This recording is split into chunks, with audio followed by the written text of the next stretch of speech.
Welcome back to Small Caps, ladies and gentlemen. My name's Kerry Stevenson, and today I'm speaking with Chris Bergstresser. He is Executive Director of Mogul Group. ASX code is ESH. Now, this is all about video games and that online market and that sort of esports and all this stuff that you all know. It's not something that I understand too much about, but here's what I do know. Massive, massive growing market. Now, Mogul have been flying a little bit under the radar. They're making some changes. It's a really interesting time in the development of the company. So sit up and take some notice and welcome Chris to Small Caps. Good to see you, Chris. Thanks for joining me. Yeah. Thank you for having me. I really appreciate the time. Well, let's start because this is the first time you and we've introduced you to our Small Caps audience, which is an investor audience. Give us an overview of who are Mogul, because you joined as Executive Director on the 1st of November last year, talking to you almost the 1st of April. So it's not been that long, 6 months. So tell us an overview of the company. Well, as some of you may already know, Mogul did start out as an esports tournament platform. Of course, through the pandemic and just giving you a little bit of my background, I do know the esports space reasonably well. I was with Modern Times Group, who owned ESL, the largest esports company in the world until very recently. And even with them over the pandemic, they had a very rough time, as did Mogul. It just that growth in games didn't translate to growth in esports, certainly not in revenue. And I think the team at Mogul rightfully took a step back to see where and how they could pivot. They did look to the Nordics to see, and they saw how Stillfront, Embracer, EG7, who I was a part of, MTG, and so on, evolved to start consolidating in the game space, looking at ways to drive innovation to be more competitive. And they took a bit of time to think about what that thesis might be. Is when they contacted me, I guess it was early summer last year, and we had a conversation about what their thesis is. Did a little bit of refinement, and they asked me to join as a board director. And then we really started focusing on what that pivot would look like, refining the thesis and what the business plan is. And now we have pivoted to being a company that is focused on the buy and build model, which, again, you've seen with Embracer and Stillfront. But I would say the big difference with us is that we are focusing on those operational synergies as one. So for example, centralized finance, centralized legal, collective bargaining on server infrastructure to where you're saving costs, where group companies are saving costs, collective bargaining on software licenses for development tools like Unity, Unreal, and which again will save costs. And a lot of entrepreneurs want that in joining part of a larger group. So now we've been, as you said, we have been flying under the radar because we wanted to refine the thesis, wanted to refine the business plan, start our outreach to targets, get those conversations going, starting to execute on that, and then slowly but surely start talking to the marketplace again, because we didn't want to just sort of jump in and say, we've pivoted, here it is. We wanted execution behind it before we start talking about it.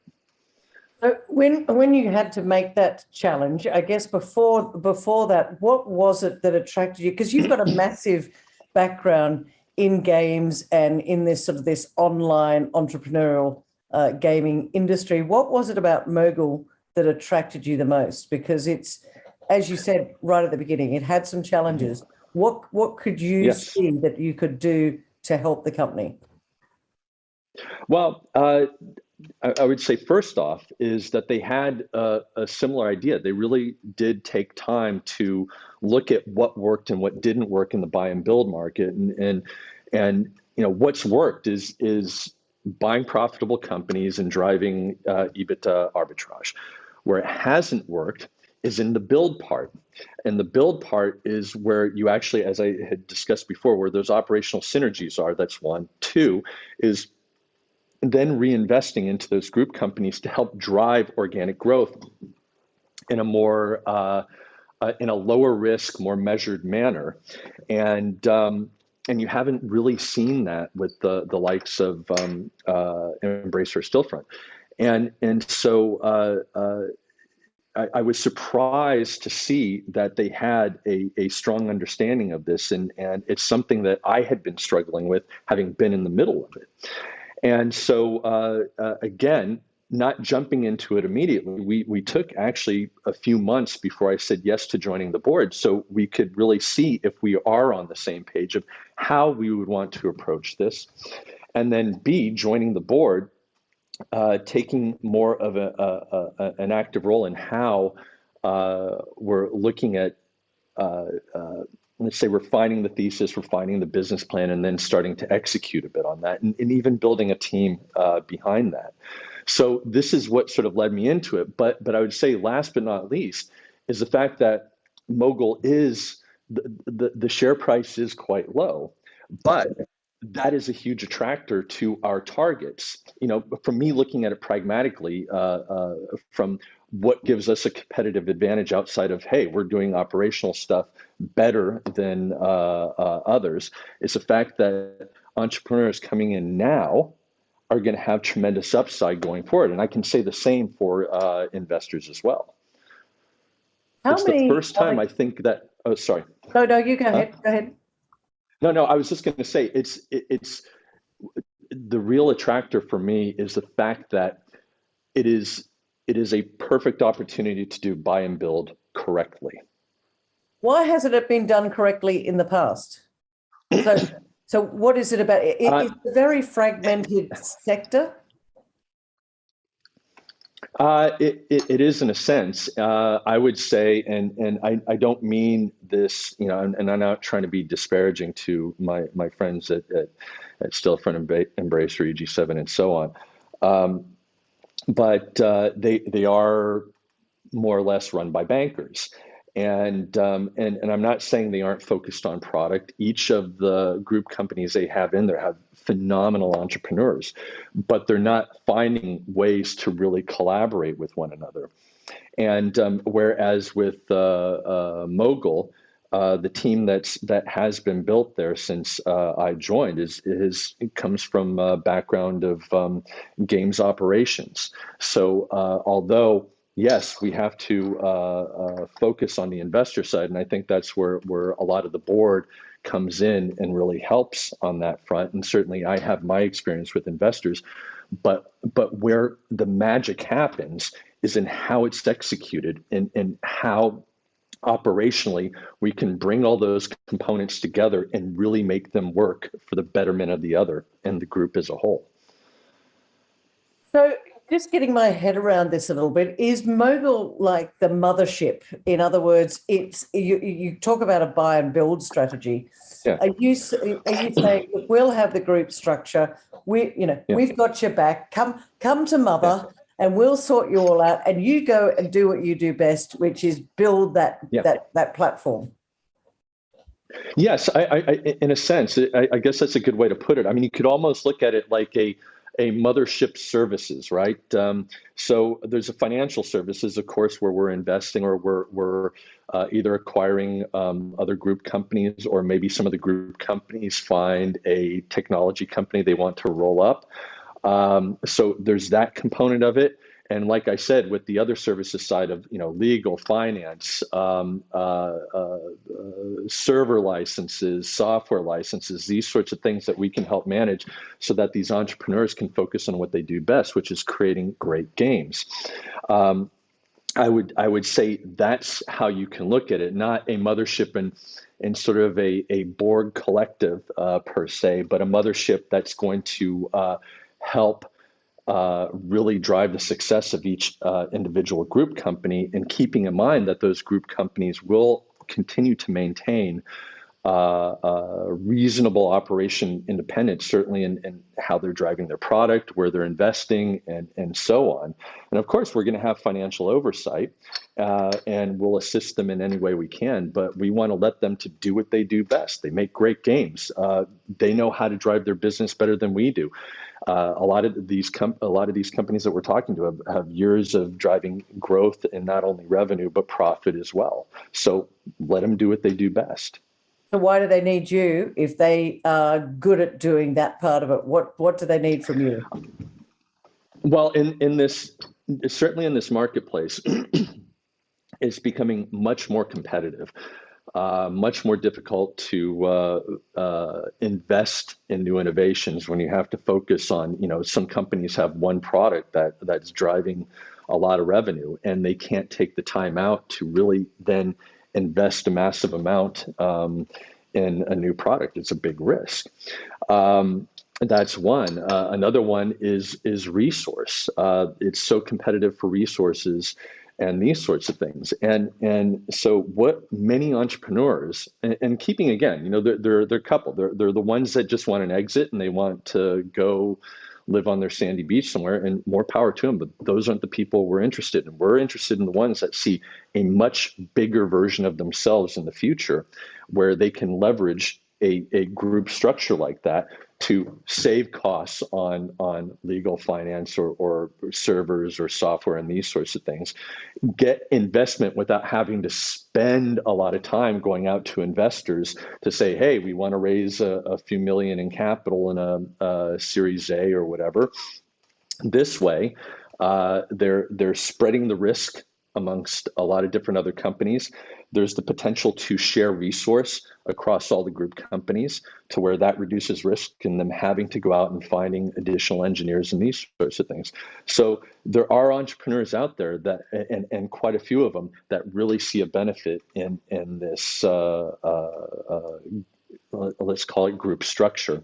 Last but not least is certainly that financial upside they could see long term, and realizing that massive growth of their company in a publicly listed entity. So there are a lot of different reasons. I'm talking to you with a Californian accent, sitting in London. I'm here in Australia. Where are these people? Where are these companies? Where are you looking? And you're listed on the ASX as well. So I guess my audience is going to be scratching their heads going, hang on a minute, American company, American accent, sitting in London, talking about Sweden and Finland. Is it? Well, it's borderless? No, that's the thing about the games industry, and especially through, what's been innovative about the games industry is that it has been borderless, very borderless. You've always had, big companies like Electronic Arts utilizing developers from all over the world. But I would say that's gone to the nth extreme with these really incredible Finnish game companies like Supercell that would just utilize top talent from wherever they could get it, because they were based in Helsinki. And I wouldn't say there are tons of people who would want to go and live in Helsinki, especially in the middle of winter.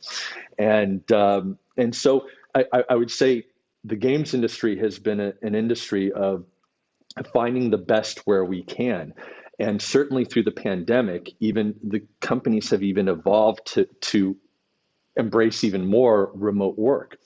You're even starting to see a lot of companies that don't really have offices anymore that are doing phenomenally well because everyone's working remotely.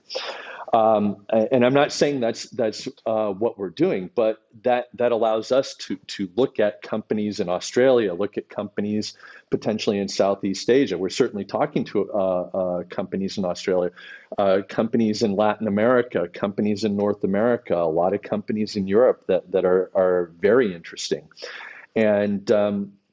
And so I would say that's the one beauty about the games industry, is that we've always been an industry to embrace top talent wherever we can find it in this world. Do you think the industry where Mogul is coming in is, I guess, structuring a little bit more, because it's quite, they're artists and they're gamers and they're out there doing what they do best. Do you think that you're coming in at a really good time I guess, I spoke about the mothership earlier, but to put some structure around these companies and to bring them together under your banner and say, listen, we got your back. You go do what you do. So is this the first time that this has happened? And is it necessary to do this? Is there an opportunity? Well, no, there's a big opportunity, but it's not the first time it's been done. I mean, like I've said before, you've seen this, whether it's the ones in the Nordic who have been really innovative in this space of buying profitable companies and bringing them in and living under that banner. And certainly you've even seen it with Tencent in China. But I would say the big difference and where the opportunity lies. So the problem with the market in the past is that it's been focused on buy. The build part, and maybe some of the bankers with the other companies would argue with me that EBITDA arbitrage is building, but I would argue that it's not, coming from an operational background.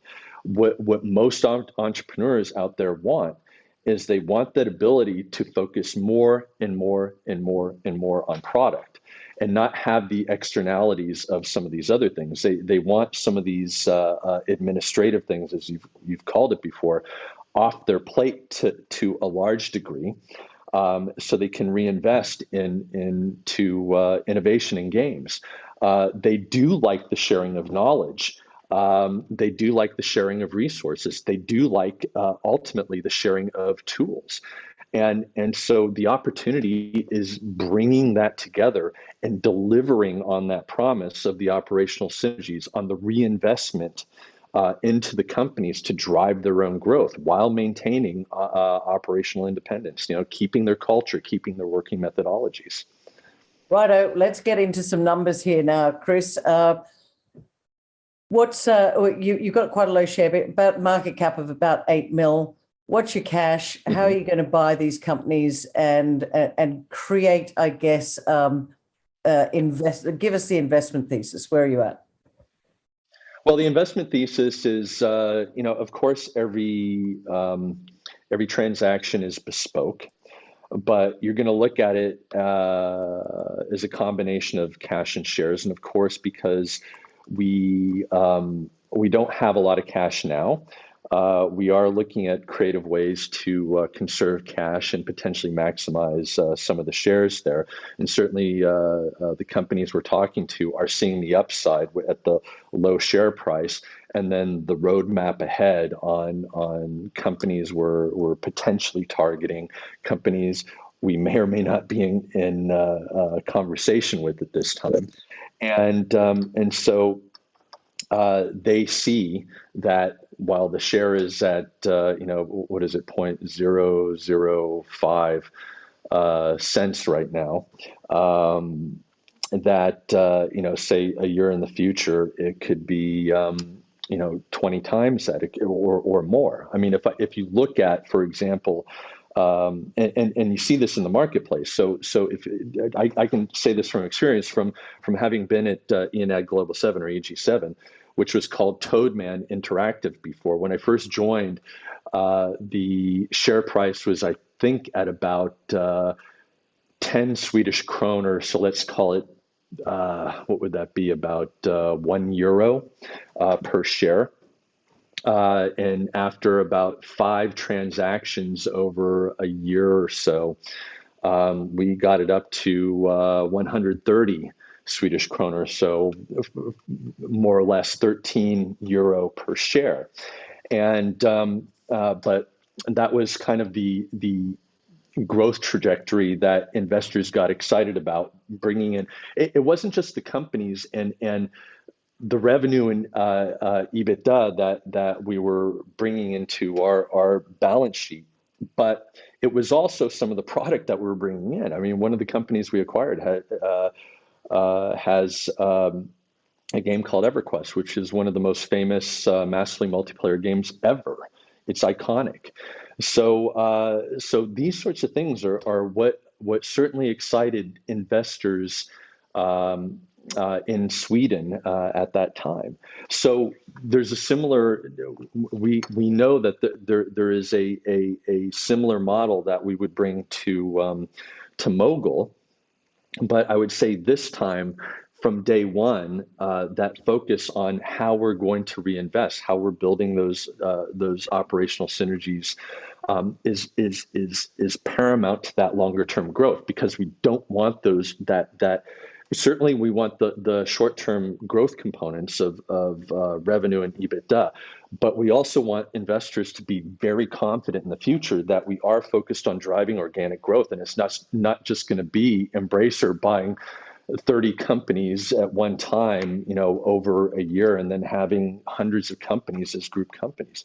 We just don't think that is a sustainable model going forward. They need growth.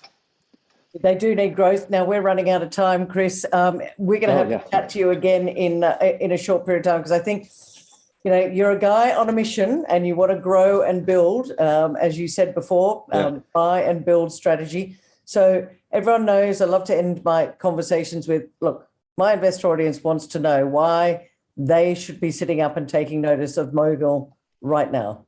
So give me 3 reasons, not 4, just 3. 3, okay.